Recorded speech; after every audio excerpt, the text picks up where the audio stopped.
Pai, do Filho e do Espírito Santo. Amém. Ave Maria, gratia plena, Dominus tecum, benedicta tu mulieribus, benedictus fructus ventris tui, Iesus. Santa Maria, Mater Dei, ora pro nobis peccatoribus, nunc et hora morte nostra. Amém. Nossa Senhora de Fátima, Rogai por São nós. José de Anchieta, Rogai por nós. Pai, do Filho e do Espírito Santo. Uma palavra rápida aqui, do livro Revolução e Contra-Revolução. E nós estamos na 26ª reunião. Qual é a finalidade? Então, é uma reunião que tenta pegar o livro do professor Plínio Corrêa de Oliveira, escrito em 59, e que, a pedido dele, deve ser, à medida que os anos vão passando, o livro deve ser atualizado. As aplicações. Ele queria muito isso, que as aplicações, senão o livro fica teórico. Vou falar aqui do protestantismo, da Revolução Francesa, do comunismo, isso tudo mais ou menos passou? Não, então a finalidade da reunião é essa também. Volta. Senhor, salve Maria. Os senhores já me conhecem, sabem que, infelizmente, eu tenho o péssimo defeito de falar muito depressa, né? Então, se eu estiver assim acelerando um pouco a fala, alguém me dá um sinalzinho para poder eu retroceder. Como o senhor Marcos colocou, hoje nós vamos tratar do capítulo 10 da Revolução e Contra-Revolução, o livro, a obra mestra de Dr. Plínio, no capítulo específico que ele trata de que maneira a cultura, as artes e os ambientes são vetores que a Revolução utiliza para poder fazer o seu processo revolucionário e levar o mundo para caminhos completamente opostos àquele previsto ou que existiu na Idade Média, tá?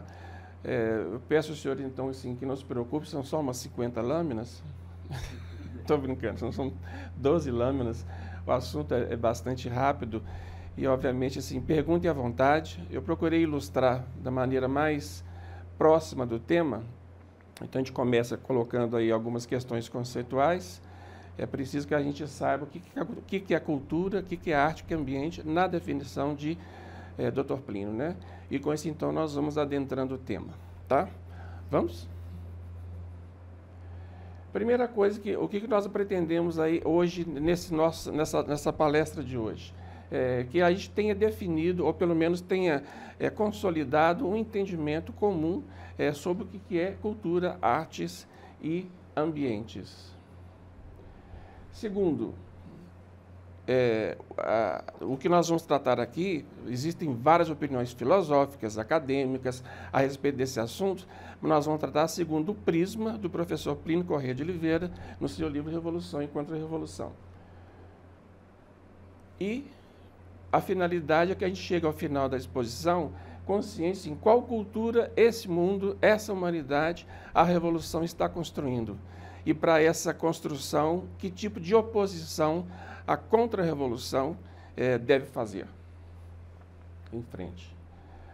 Vamos começar com a cultura. Vocês percebem, isso aqui é uma fotografia de São Domingos de Gusmão, mandando queimar os livros heréticos. Bons tempos que a cultura era preservada pela Santa Inquisição. E aqui nós temos um triste episódio recente, que foi a Pachamama, em pleno recinto do Vaticano, que vocês veem que oposição. Vocês já percebem que mundo que se imagina, que o mundo que nós estamos caminhando. Tá? Cultura. Primeira coisa que é básica desse conceito, que quando a gente fala cultura, nós estamos falando de aprimoramento do espírito. Né? Toda pessoa que estuda, que procura se aprofundar em qualquer matéria, ela quer, antes de mais nada, não ter só diplomas ou carreiras, mas aprofundar o seu espírito. E nesse aprofundamento, ele tem sempre dois sentidos, como é a vida humana. Tem um positivo e um negativo. Se ele vai para o bem, positivo; se ele vai para o negativo, é o mal. Como é que funciona essa aquisição? É preciso diferenciar cultura de instrução. Os senhores devem conhecer uma expressão que a gente chama de rato de biblioteca, né?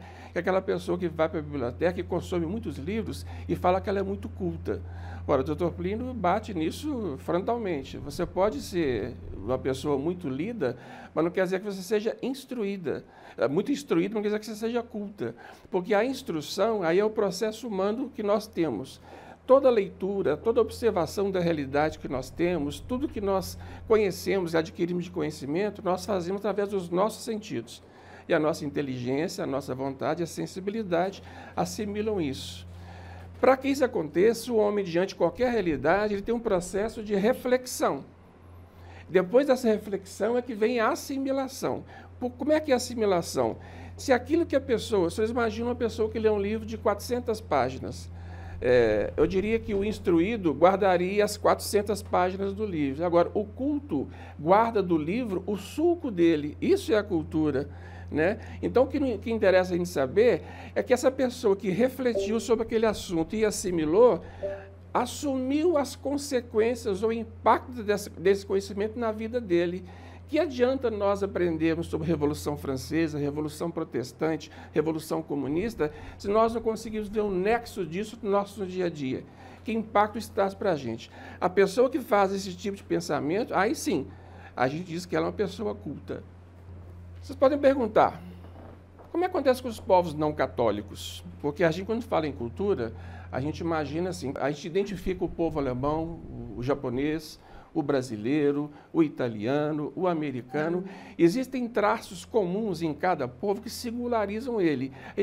Então a gente fala, existe a cultura alemã, a cultura brasileira, a cultura francesa, porque são traços tão característicos de alma que identificam facilmente. Então a gente fala, isso é a cultura. Aí vocês podem perguntar, ué, mas os povos não católicos, então eles não têm cultura, já que eles não são católicos? Seria uma primeira dúvida. A questão é o seguinte, do ponto de vista natural, eles têm cultura sim. Ninguém vai negar, por exemplo, a grande contribuição, por exemplo, em termos de porcelana da China, em termos de a filosofia dos gregos. Mas se nós percebemos, somente nos povos católicos que a cultura acontece plenamente. Porque o direito natural e a moral, elas se coadunam, são consentâneos com a Igreja Católica. Então, vocês percebem que esses povos, apesar de maravilhas que eles possam ter feitos, e que a gente respeita e admira, sempre vai faltar aquele plus ultra, que é a falta da moral católica que dá sentido à cultura. Então, assim, quando nós falamos em civilização cristã, é onde a cultura atingiu o seu maior ponto, onde aprimoramento humano, assimilação e as consequências do que foi aprendido pela Igreja Católica, enquanto mestre infalível da verdade, conseguiu colocar no coração dos homens. Se você tiver alguma dúvida, podem perguntar, tá, gente? Quer dizer, aí já é uma primeira pergunta. Quando a gente fala em cultura, como é que... esse é um crucifixo que eu diria um crucifixo correto. Ele não é lindo, não é a peça mais importante, mas é um crucifixo barroco, que nós conhecemos aqui em Minas Gerais, e ali tem uma peça retorcida que o artista pretende chamar de crucifixo. Quer dizer, você nem se identifica ali o crucificado. As perguntas que nós devemos fazer são as seguintes. Essas coisas acontecem porque faz parte da modernidade? O mundo caminha por um sentido e aí é bonito que a arte se transforme nisso? Isso é uma coisa espontânea? Não tem nada de manipulado ou planejado nisso? Então, essas perguntas eu vou deixando aí na cabeça dos senhores, para os senhores começarem a pensar que a revolução é um movimento sistemático, inteligente e organizado que visa a destruição da civilização cristã. Então, quando a gente vê uma obra dessa, de espontâneo, ela não tem nada.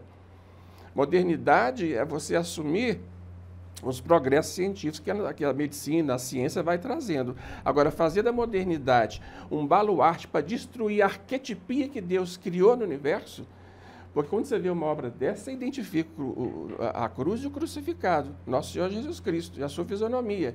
Se o artista for, quanto mais perfeito ele for, mais perfeição estarão nos traços. Aquilo ali, para se inspirar-se, para nos levar à devoção, é quase que impossível. Então, assim, os ambientes, a cultura e as artes, esse é o tema dessa palestra de hoje, elas vão formando sem que as pessoas percebam um tipo de mentalidade que é oposta à mentalidade da cultura católica. Começando pelas artes, uma definição. A arte é um prazer estético do belo. Você vê uma coisa, acha bonito pela estética dela e isso te faz bem. Por que te faz bem? Você naquele processo de conhecimento e assimilação que nós comentamos. Dr. Plínio cita uma frase de Tartufo. Tartufo é uma peça de Molière, que é uma peça que há muita crítica às questões religiosas, mas a frase é muito interessante. O amor que nos prende às belezas eternas não sufoca em nós o amor das belezas temporais. Ou seja, não sejamos tão necios assim de imaginar que a gente não vai admirar nada da natureza ou que o homem tenha feito, porque só se concentra nas questões eternas. Não. Deus criou o universo, criou o homem, criou todo o cosmos, Nossas Senhoras, os anjos, os santos, para que refletisse perfeições dele. Então é nessa contemplação que nós devemos considerar, porque as obras dos homens, segundo Dante Alighieri, são chamadas de netas de Deus, já que os homens são filhos de Deus, né?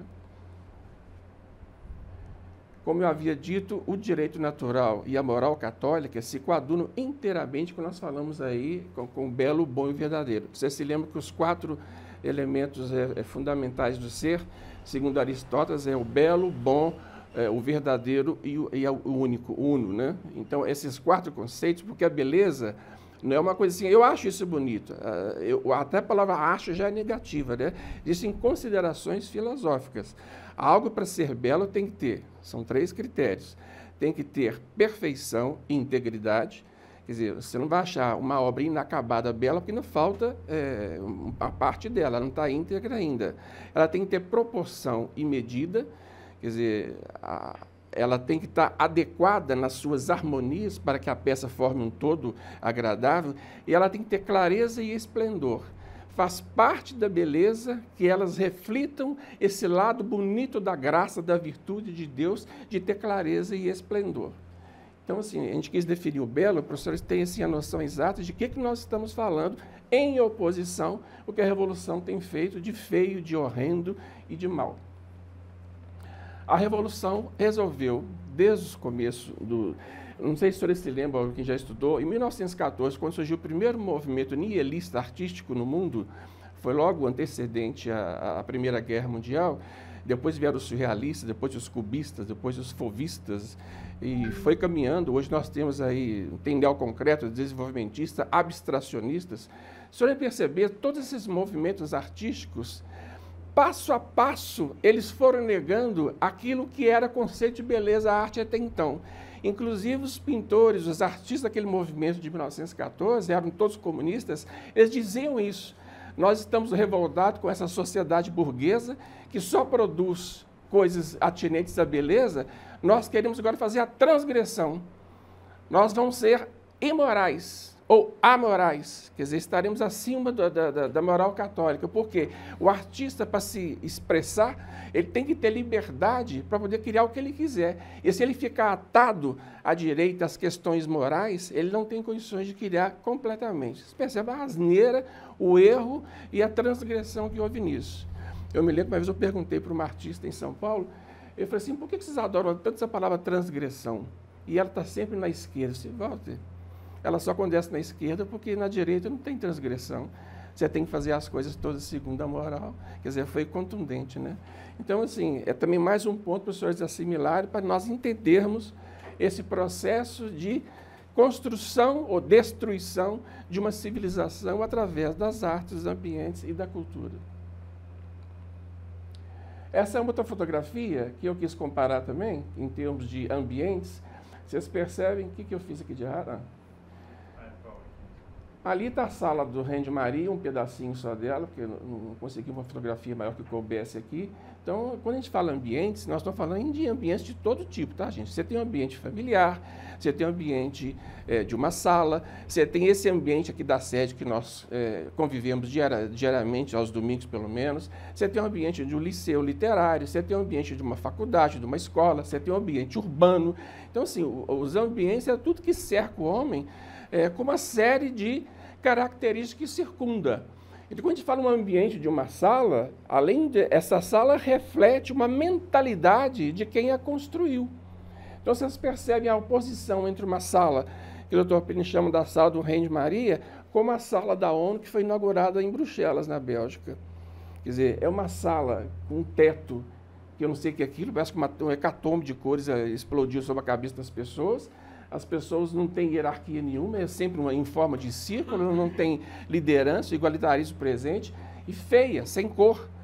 Quer dizer, existe ali o que nós falamos da beleza, cadê a harmonia, cadê a proporção, cadê a perfeição, cadê a clareza, cadê o esplendor? O belo está prejudicado. Então, sistematicamente, a revolução vem nos imputando, basta nós sairmos na rua. Se os senhores me seguem daqui até a casa dos senhores, os senhores estão vendo palácios, catedrais, por exemplo, porque essa era a arquitetura da época, mas hoje seriam outras, que edifiquem a gente e nos transportem e nos ajudem no processo de santificação e salvação, é absolutamente implausível. A gente vê um jardim bonito, um pedaço de uma praça, uma igreja que restou, mas a Revolução, infelizmente, conseguiu destruir praticamente todos os ambientes de todas as cidades do mundo. Nós temos hoje, que o Dr. fala, vestígios da civilização cristã. E a eles nós osculamos e beijamos com uma saudade eterna, querendo construir o reino de Maria. Bem, os ambientes. O ambiente tem que refletir esse esplendor da ordem hierárquica do universo. Porque se o homem faz obras que são netas de Deus, e Deus fez um cosmos absolutamente hierárquico e harmônico, não teria sentido o homem que quer amar a Deus, servi-lo e gozá-lo dele na eternidade, construir um mundo diferente dele. Então, esse mundo que é construído aqui, ele tem que lembrar o homem o tempo todo e salvar o homem o tempo todo para que facilite esse processo dele de chegar até o céu. O Dr. fala de uma coisa que nós não podemos esquecer. A revolução é o mal organizado mais quintessenciado que já existiu sobre a face da Terra, mais que todas as heresias, porque o movimento conjunto e aquilo que nós vimos no primeiro capítulo da RCR. Ele é único, ele é universal, ele é total, ele enfim, abarca todas as atividades humanas, não tem setor da atividade humana nem do mundo que não esteja atacado pela revolução. Ou seja, se está em curso um mal planejado contra a civilização cristã, contra a Santa Igreja, como nunca houve na face da Terra. E é esse convite que o Dr. Plínio, na sua obra, nos fez e nos faz continuamente, que é ter em mente essa decadência e ter essa esperança que já está prometido por Nossa Senhora em Fátima, que isso tudo vai passar. Mas para que isso passe, não adianta nós termos uma visão poética das coisas. Tem que ter sistema, tem que ter articulação, tem que ter reunião, tem que ter ação, tem que ter terço público, tem que ter Instagram, tem que ter medidas concretas que nós façamos para opor ou oferecer às pessoas possibilidade de conhecer a verdadeira doutrina. Se nós não fazemos isso, todo mundo está à mercê só da revolução. Concordam? Opa! Bem, vamos agora ver os textos segundo está na RCR. Os senhores se lembram que na última reunião foi tratada da complexidade que é fruto das paixões humanas desordenadas e das tendências do homem exacerbadas, todo o processo, o início do processo que fez essa degringolada do Ocidente. Então, a complexidade que é na natureza humana que a Revolução conseguiu introduzir, invertendo as coisas, deixando o homem sem inteligência, à mercê dos sentidos, deixando a sua sensibilidade adulterada para vibrar por coisas que ele não devia vibrar por coisas do mal. O homem que se entusiasma, por exemplo, com um carro que passa, com um novo supersônico que saiu, se ele não tiver distanciamento psíquico, ele está admirando um produto revolucionário. Ele tem que ter a questão de saber se aquilo ali contribui ou não para o processo de cultura cristã do mundo. Então, essa posição, nós temos que ter continuamente. A gente passa na rua, aquele carro é revolucionário contra revolucionário. Aquele padre que passou ali, que está sem batina, é revolucionário contra revolucionário. Aquela moça que passou com aquela roupa é revolucionária contra revolucionário. Isso é pecado ou é virtude? Isso é bem ou isso é mal? Então, o contra-revolucionário, ele, antes de mais nada, é uma pessoa extremamente consciente do seu dia a dia. A gente não sai na rua feito uma borboleta achando o mundo azul. Nós estamos vivendo uma crise tremenda, entendeu? Uma crise da igreja, é a paixão de Nosso Senhor. Nós estamos no tempo da quaresma, então é tempo de nós refletirmos e nos engajarmos nesse processo e atender o apelo de Nossa Senhora, que pediu a conversão dos homens, a emenda e a construção do Reino de Maria. Olha que maravilha, que convite e que honra.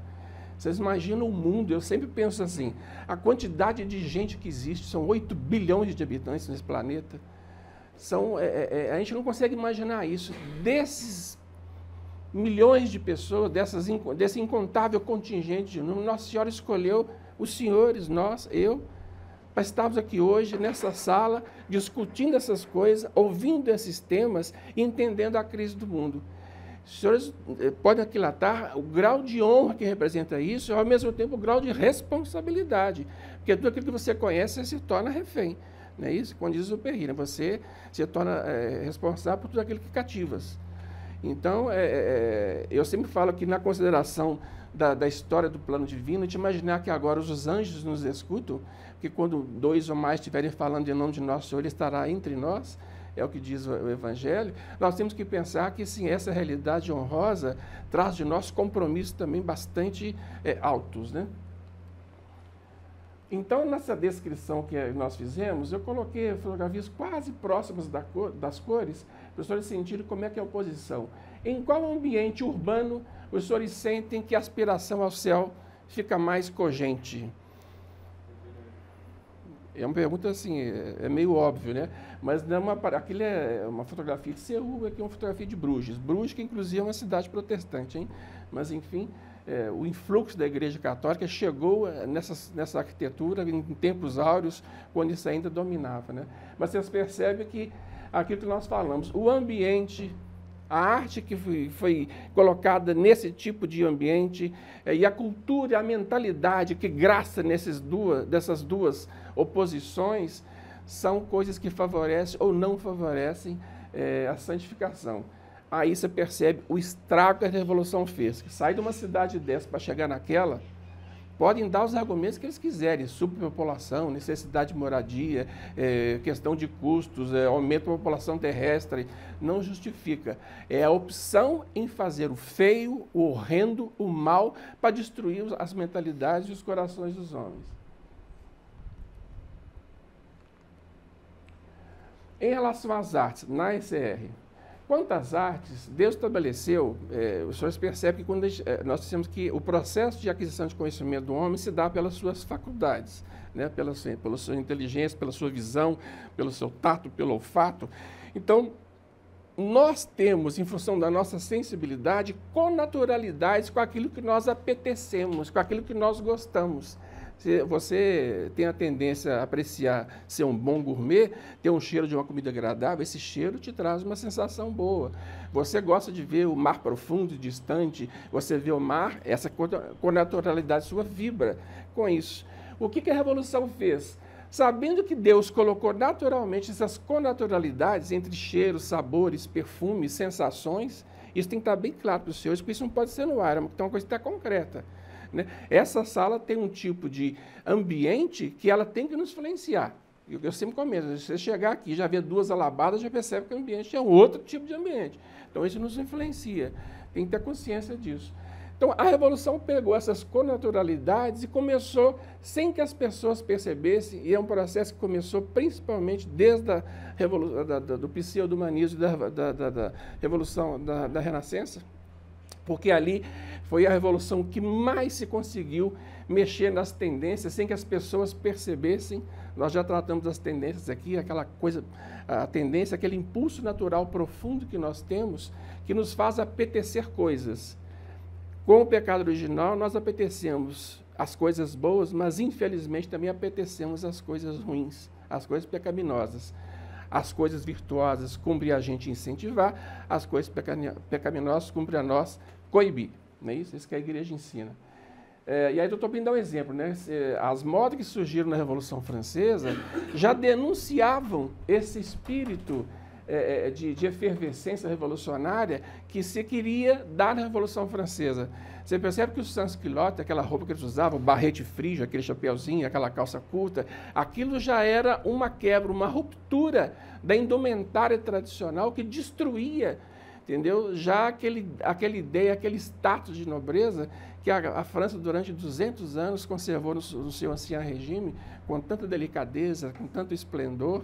E a Revolução Francesa não é só a gente imaginar as ideias que ela geraram e os fatos cruentos que ela gerou, mas é imaginar esse primeiro patamar sutil, que é de destruir o ambiente, a aparência, a tendência do homem, sem que ele perceba. Tem uma frase de Camilo Desmoulins que eu acho muito interessante. Ele tinha um amigo dele que ele era condiscípulo do Mirabeau, que era um nobre caído, rebelde, mas que fazia no palácio dele jantares suntuosos. E ele um dia, depois de um jantar desse, mandou uma carta para o Mirabeau. Eu agradeço muito, senhor conde, os vossos convites, mas eu quero dizer que esses jantares maravilhosos, regalados com boas iguarias e belas pratarias, quebram em mim o meu fervor revolucionário. E eu preciso de estar com a corja, entendeu? Porque senão eu perco o meu tônus revolucionário. Vocês percebem como é que a coisa é sutil. Quer dizer, a revolução sabe como é que ela pega o homem no detalhe. Essa é uma obra daquele artista muito em voga, o Pollock, é o homem. Se vocês conseguirem dizer onde é que está o homem ali, eu não consigo imaginar. E aqui é um quadro frangélico. Lembra que nós falamos agora há pouco sobre a questão do belo? Aqui eu vejo forma, eu vejo integridade, eu vejo harmonia, eu vejo proporção, eu vejo clareza e esplendor. É o que o Tolkien fala, o Frangéli conseguiu colocar nas figuras dos anjos uma tal luminosidade que até hoje nenhum outro artista conseguiu atingir. Ora, quando o homem ele nega a figura idealizada por nosso Senhor Jesus Cristo, por Deus Criador, que é o homem, a obra-prima da criação, e transforma o homem naquilo, não é uma antítese, não é uma revolta contra Deus, quando ele transforma o homem naquilo ali? Então, assim, nós temos que aquilo que nós comentamos, a revolução não faz nada de espontâneo, tudo é pensado meticulosamente. Então, esse artista que é usado como uma celebridade, é usado pela revolução para fazer esse tipo de coisa e emporcalhar a alma humana.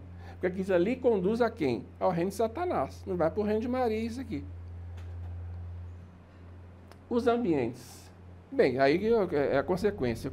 Enquanto os ambientes eles são constituídos, eles podem opor uma barreira vertiginosa à revolução ou favorecer a contra-revolução, se assim for. Por isso que os ambientes da sede, o Tolkien tinha muito cuidado que a sede tivesse um equilíbrio, podia até ter simplicidade, mas existe uma disposição, uma ordem, uma combinação de cores que faz bem ao espírito.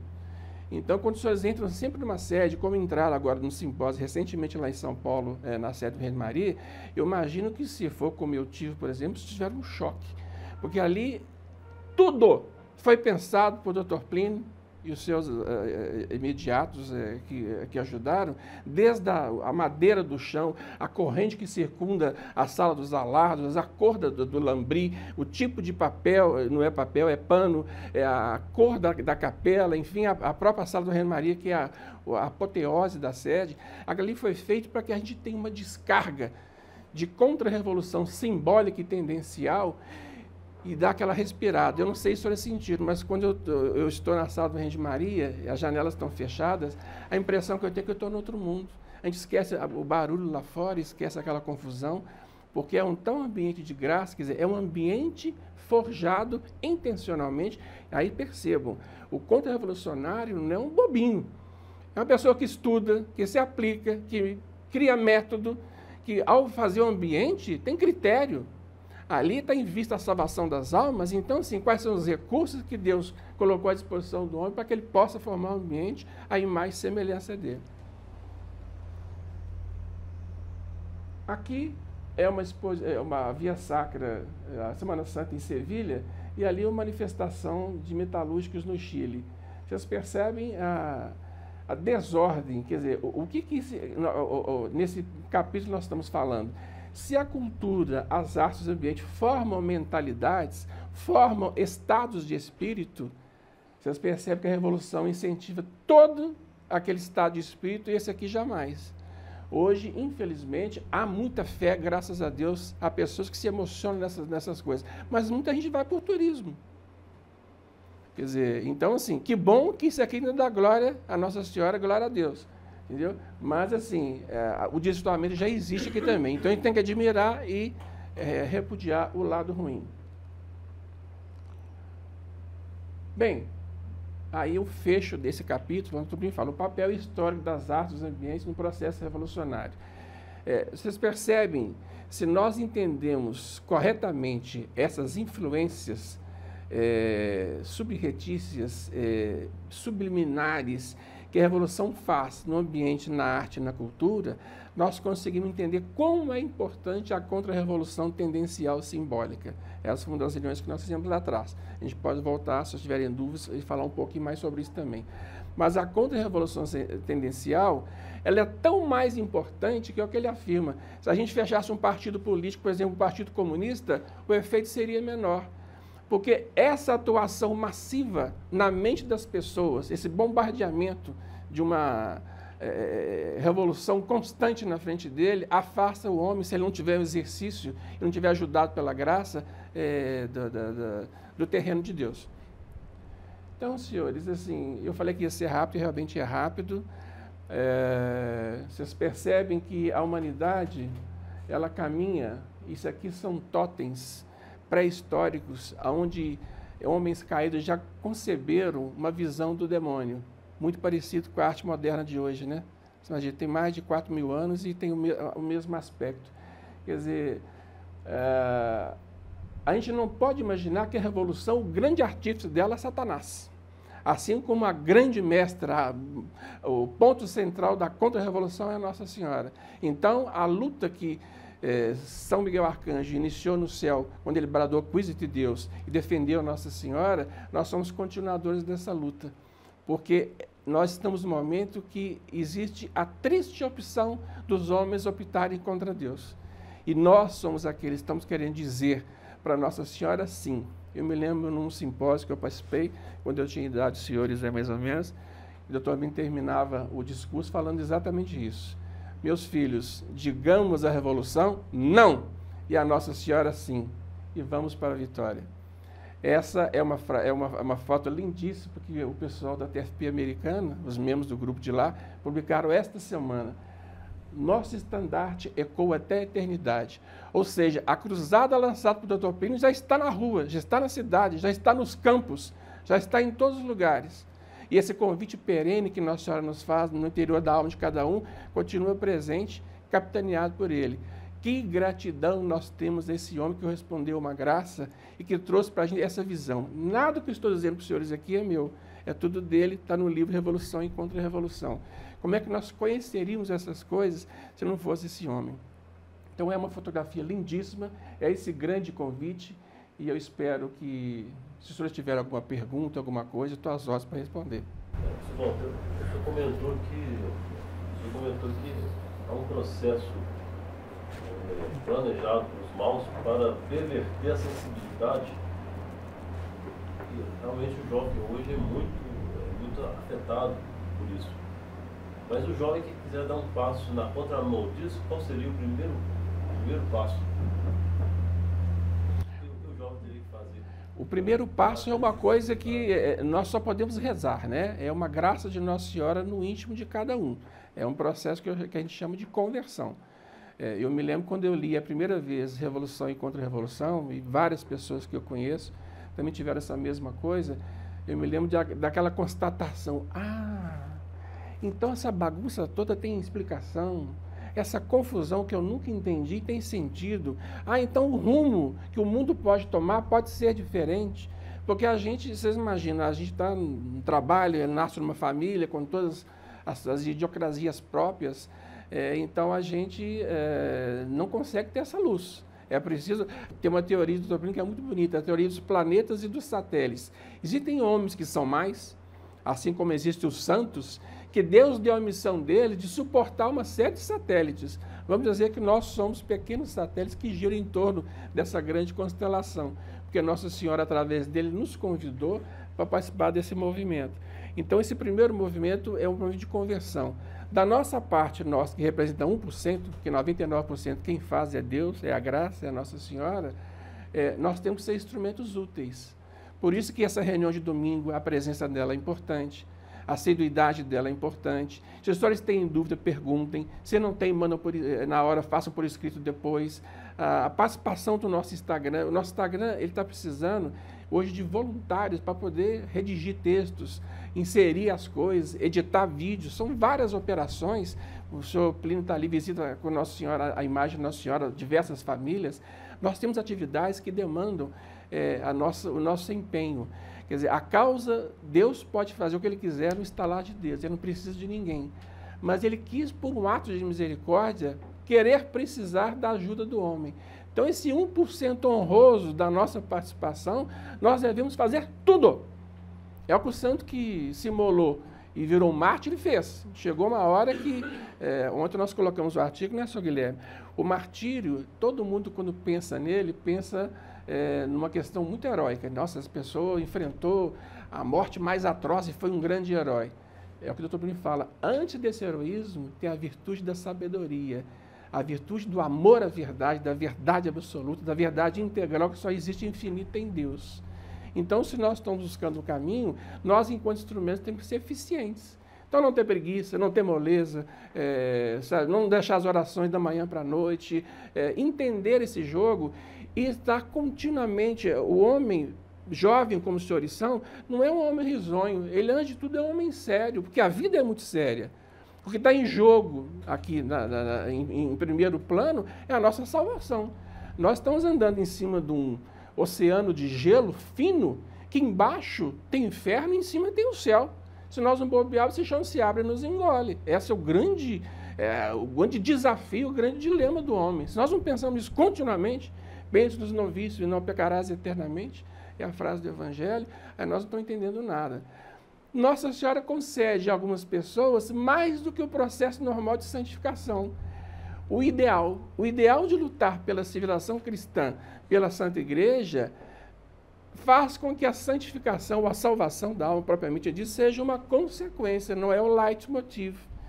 É muito lícito e é muito justo que uma pessoa, um monge que esteja no mosteiro, esteja ali rezando para a expiação de vários pecados, fazendo reparação pelos pecados do mundo, se oferecendo como vítima expiatória, inclusive, e cuidando da sua salvação.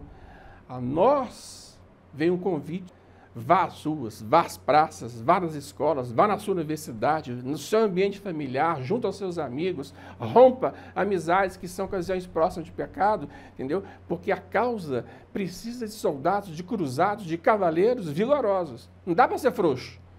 É o que o doutor me falou, não adianta ser um católico de meia tinta, entendeu? Ou você é católico ou você não é. E é um esforço, eu não sou exemplo de nada, vou deixar bem claro para os senhores, também sou um pecador que estou em busca dessa perfeição, mas é a assistência à missa aos domingos, a confissão, a comunhão, isso tudo vai nos ajudando para que o ideal, que é maior do que isso, suplante em nós e seja aquilo que São Luís colocou no tratado, né? Os apóstolos dos últimos tempos. Essa visão, se a gente imaginar aquela profecia dele lá, 200 e tantos anos atrás, ela está acontecendo hoje. Nós estamos no fim de uma era. Com certeza, tudo indica. O mundo está numa crise que, se a pessoa não viu, está alienada. Porque é doença para todo lado, é guerra para todo lado, é a guerra da Ucrânia, é a guerra, a possibilidade da terceira guerra mundial, campanhas a favor do aborto, são as paradas do segmento LGBT. Ou seja, o mal está chegando num tal grau que é o que São Luís já perguntava naquela época: Senhor, pareceis dormir, exsurge Domine. Nós não estamos, daqui a pouco nem os bons aguentam mais. Então, não sei se respondi a sua pergunta, senhor Pedro, mas assim, esse convite honroso depende de nós de uma série de questões práticas. Os senhores podem ter uma dúvida que, assim, Walter, mas não é tão desproporcional. As forças da Revolução e da Contra-Revolução são imensamente desproporcionais, em termos de poderio financeiro, de equipamento, de quantidade, de tudo. Agora, nós não podemos esquecer que tem um lado nosso, do Quisite Deus, Quisite Virgo, que compete só a Deus. Eles não têm isso, tem um demônio. O demônio vai ser derrotado. Isso é promessa de Nossa Senhora. Ipsa contra, ela esmagará a cabeça dele. Então, que bom. Ontem nós estávamos comentando aqui no café, eu me lembrei de um episódio do Dr. Plínio, numa reunião, falando isso, né? Uma pessoa fez essa pergunta: Dr. Plínio, mas é muito desproporcional, como é que nós vamos vencer? Olha, nós temos que fazer a nossa obrigação, seja ela um site, um texto, uma campanha, um terço público, essa é a nossa obrigação, que nós somos chamados agora. Proclamando os ideais eternos, convocando as pessoas, porque a obrigação nossa é despertar essa consciência. Se a pessoa vai aceitar ou não, é outra coisa. Mas nós temos que cumprir a nossa obrigação. Nós não somos padres, nem somos governantes, nós somos leigos fazendo apostolado. Os milagres podem acontecer, depende de Deus. Em épocas especiais, também se suspende as coisas da normalidade. Então, os anjos, assim como o demônio vai aparecer, também os anjos vão aparecer. Então, assim, nós temos que ter essa confiança, porque como Nossa Senhora já prometeu há mais de 100 anos que, por fim, o Imaculado Coração dela vai triunfar, nós temos que ter toda a calma, toda a tranquilidade, sabendo que isso vai acontecer. Mas a fazer agora, concretamente, nas medidas, o que tiver ao nosso alcance. Alguém mais tem alguma pergunta? No meu caso, né, no meu convívio, esses jovens, até esse despertar da feiura da sociedade, é a conversão? Não, existe a conversão do plano individual, né? Eu acho que isso aí é uma coisa que você pode estar conversando com as pessoas se você ser instrumento de Nossa Senhora para que a graça faça. Eu posso ficar horas conversando com os senhores, explicando da melhor maneira, com os melhores léxicos do português, e os senhores saírem frios como entraram. Porque se não entrar a graça de Deus, e a gente sempre faz uma palestra, pede a Nossa Senhora que faça a gente um bom instrumento, senão não atinge o coração dos senhores. A graça dela que toca. Agora, seria muito salutar, isso pode ser motivo do senhor Marcos, se ele quiser, uma exposição sobre a estratégia de apostolado de São João Bosco.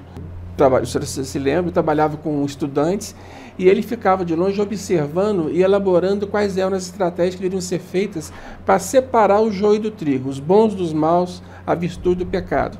E ele via coisas assim muito impressionantes. Por exemplo, chegava uma pessoa, que infelizmente era um rapaz que praticava impureza. Ele não via um espaço de mais do que 24 horas para esse rapaz achar naquele liceu de 2.000 alunos um que fosse igual a ele. É o poder da atratibilidade do mal. Ora, se isso existe para o mal, existe para o bem também. Então, na faculdade, só tem que começar a pesquisar quais são as pessoas que são simpáticas a essas ideias. Porque isso pode provocar pelos assuntos e sentir se tem aderência. A pessoa, às vezes, é contra o aborto, mas é a favor do divórcio. Ela tem incoerência, precisa resolver isso aí. Mas ela já tem um ponto de contato. Então, só tem que descobrir quais são os pontos de contatos para ir aglutinando essas pessoas e fazer um núcleo. O Dr. Plínio fez isso quando era menino. Ele foi vendo, e aliás, até com muita tristeza, porque quando ele via que os mais fracos, os mais tímidos, os mais gagos eram as pessoas que eram boas, que iam à missa e comungavam. E os espertalhões e inteligentes eram todos do mal. Aquela visão errada do católico. O católico tem que ser um bobão. Não. Seja astuto como, simples como as pombas, mas astuto como as serpentes. Então, essas técnicas de São João Bosco era muito importante, o senhor está conhecendo, nós conhecemos, porque você só tem que, paulatinamente, porque nós somos sociáveis, não dá para viver sozinho. Então, assim, sempre haverá alguém ali que vai ser simpático com uma ideia. Nós estamos no momento que, eu vou ser sincero com os senhores, há 40 anos atrás, quando com faculdade, clubes que a gente frequentava, não existia o que tem agora. Que hoje o senhor fala contra o comunismo, contra o aborto, contra a agenda de LGBT, só encontra ressonâncias. Antigamente era deboche, o famoso sarcasmo que deixa a pessoa constrangida. Quantas pessoas, quando uma risada, deixam de ir à guerra, né? Com medo dessa risada. Aliás, vão à guerra com medo disso.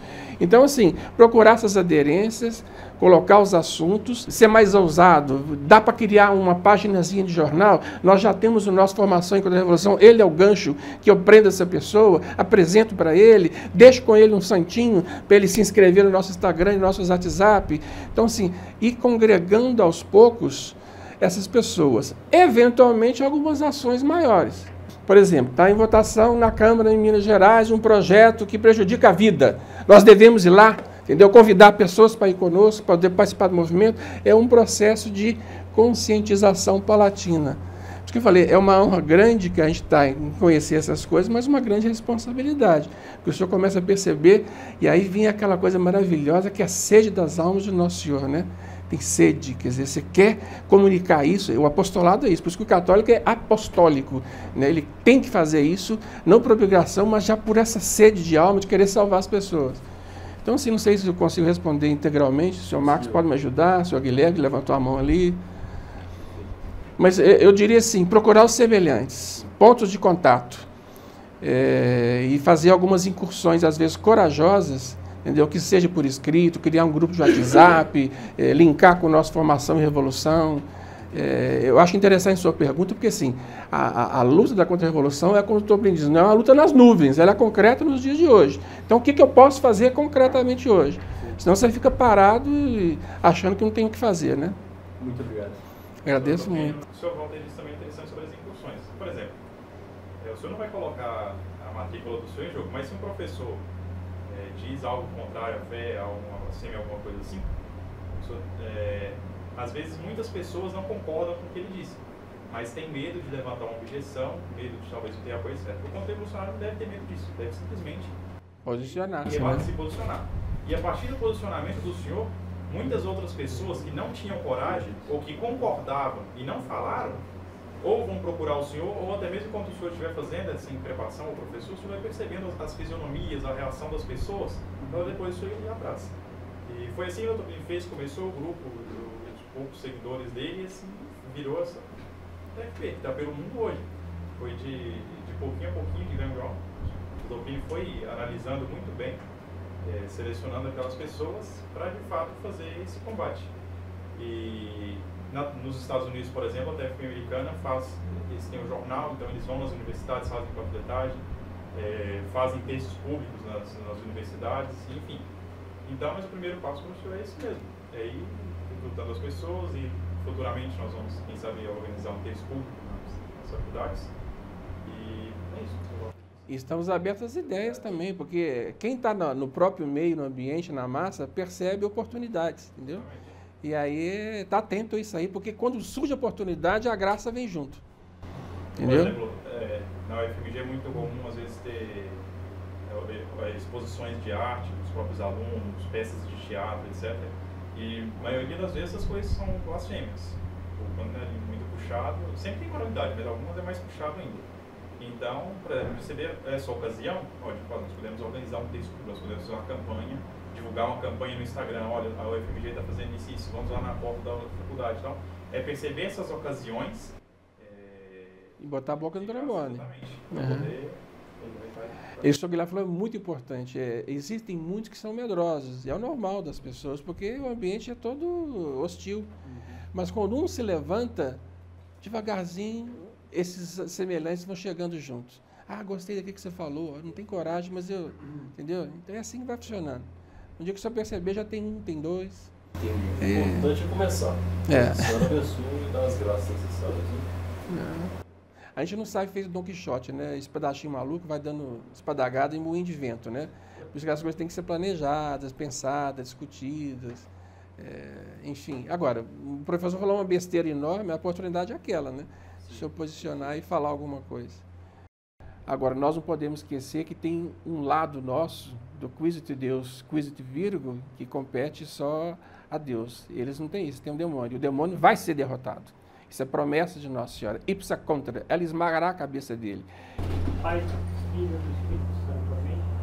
Ave Maria, gratia plena, Dominus tecum, benedicta tu mulieribus, benedictus fructus ventris tui,